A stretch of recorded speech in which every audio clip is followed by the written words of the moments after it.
Vazhdojmë tani me pregaditjen. Fillimisht në njën më të madhe, vazhdojmë dhe shtojmë margarinën ose gjalpin. Në total do të përdorim 250 gram, unë po përdor gjalp, të cilin e kam zbutur në ambient të dhume, diku parafërsisht për 2 deri në 3 orë. Gjithmonë tek gurabijat, për ta zbutur gjalpin, duhet shtojmë edhe vaj. Në total do të shtojmë 100 ml me vaj.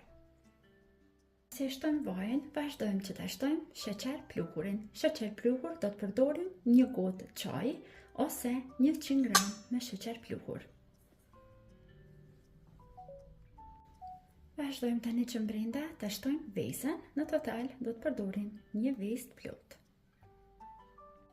Para se ta shtojmë mielin, tek këto gurabija duhet shtojmë edhe 2 lugë gjille me një shiste. Një shistja do t'i bën shumë të shkrifta. Shtojmë edhe një pako pluhur për pjekje. Dhe tani vazhdojmë që ta shtojmë mielin. Mielin gjithmonë e shtojmë pak nga pak dhe duke e kontrolluar. Në total për këto gurabije do të na duhen diku 550 deri në 600 gram miell. Vazhdojmë tani me dorë, duke e shtypur mirë, duke formuar një brumë mesatarisht të butë.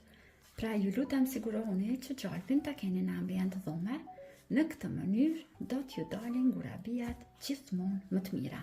Si që thash mund të përdorni edhe margarin, por mua më pëlqen që t'i bëj me gjalp.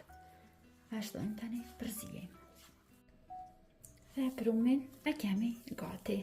Duhet formoni një brumë të tillë, mesatarisht të butë, bëni kujdes, mos e bëni shumë të fortë. Tani vazhdojmë që t'ju japim formën gurabive. Tani do të na duhen 2 ijnë. Të njëra do të shtojmë 150 ml me qumësht, ndërsa të tjetra do të shtojmë 200 gram ara të bluara.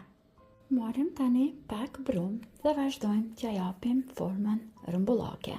Mos i bëni shumë të mëdha, pra kjo madhësi për mua është mjaftueshëm. Dhe tani do ta shtypim pak. Dhe pjesët anësore do t'i lagim në qumësht.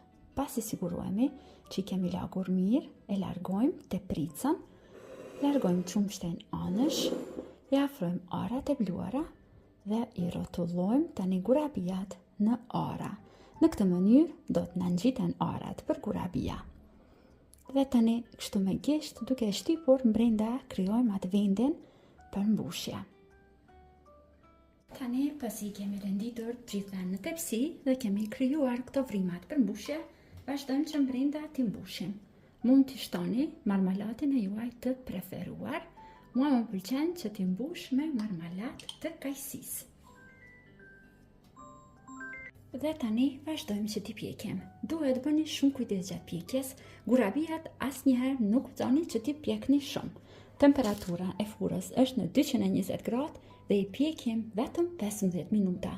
Mos u frigoni nëse ju duken të buta, sepse duke u ftofur ato do të forcohen vetë. Ta gurabijat tani janë gati, sa po i kam larguar nga furra. Janë valë të nxehta, nuk do t'i ngusim njëherë, do të lejojmë që të ftofen dhe pastaj do të vazhdojmë që t'i dekorojmë edhe pak sipër. Tani me pak çokoladë të bardhë, të shkrirë, do të vazhdoj t'ju bëj kështu vija sipër. Se mos t'i bëjmë edhe pak më të bukura, apo jo.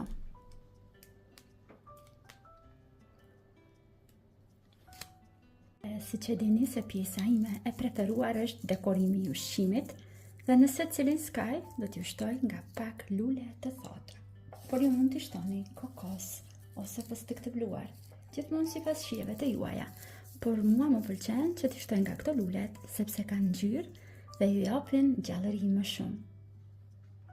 Dhe tani nuk kam mbetur asgjë tjetër, veç se të vazhdojmë dhe t'i shijojmë. Dhe për mua, gurabijat më shumë t'i shijojnë me një finxhan kafe për një pasdite të bukur.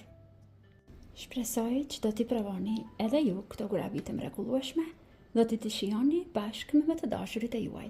Deri në video recetat e radhës, mbeteni të përshëndetur nga unë.